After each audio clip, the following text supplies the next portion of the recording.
Chromium is a mineral that's needed for metabolism of proteins, carbohydrates, and fats.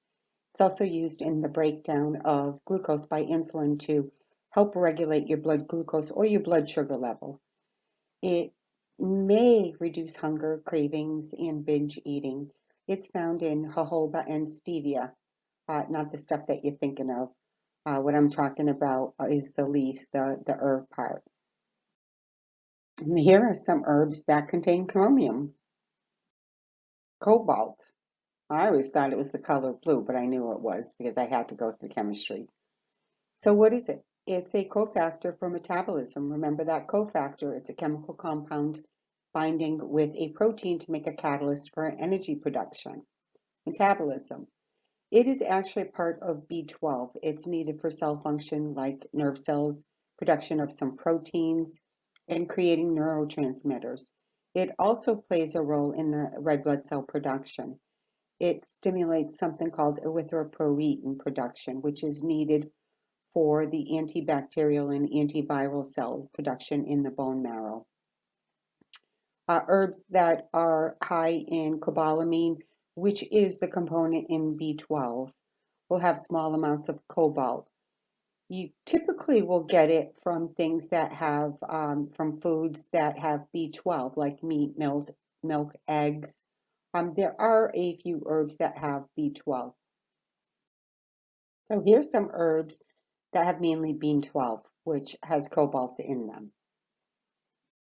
Copper. It is another cofactor. So it is a cofactor for a lot of enzymes in the production of ATP, which is energy. It can help with something called gene activation, brain development, your nervous system, and your immune system.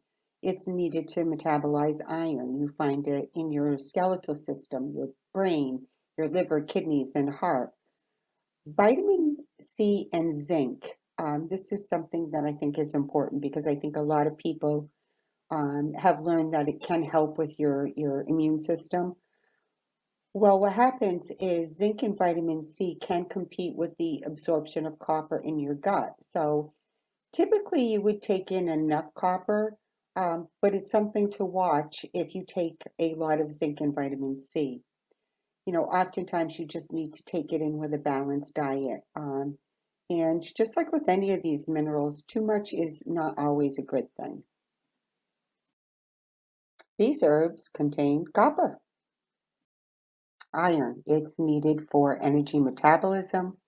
It is in a molecule called hemoglobin, and it's found in your red blood cells, and the purpose is to carry oxygen throughout your whole body down right to the cells.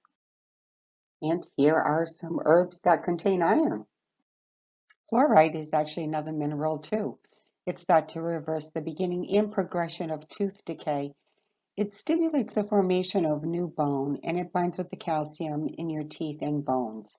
Some of the natural sources are found in birch bark and leaves and hops. Iodine is a component of some of your thyroid hormones, specifically something that I call T4 or thyroxine, or T3, which is triiodothyronine. What does it do?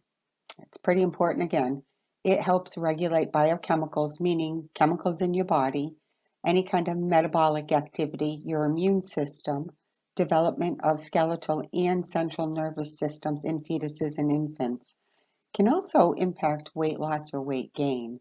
And it can help with some conditions called mammillary dysplasia and fibrocystic disease. And here are some herbs that contain iodine. Manganese. It's another cofactor for energy production, or ATP. And remember, cofactor is a chemical compound binding with a protein to make it a catalyst for energy production. So what is it important for? It is important for synthesis and activation of a lot of enzymes for lipid and glucose metabolism. So synthesis really means binding.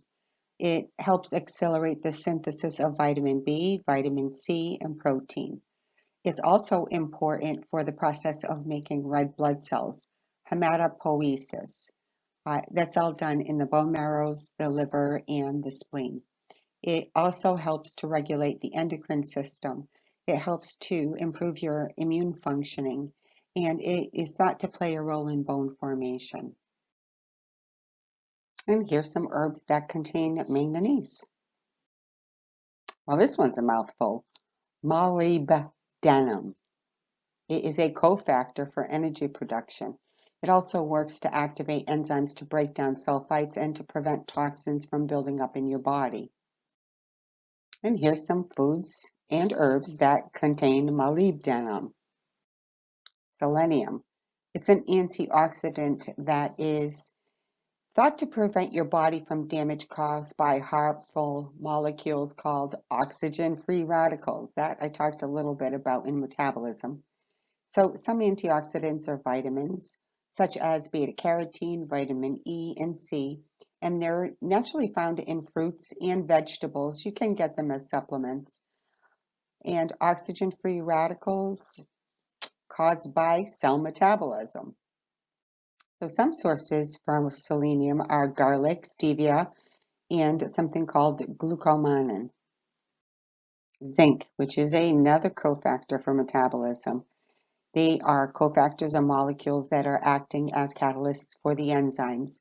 These enzymes have a lot of different jobs.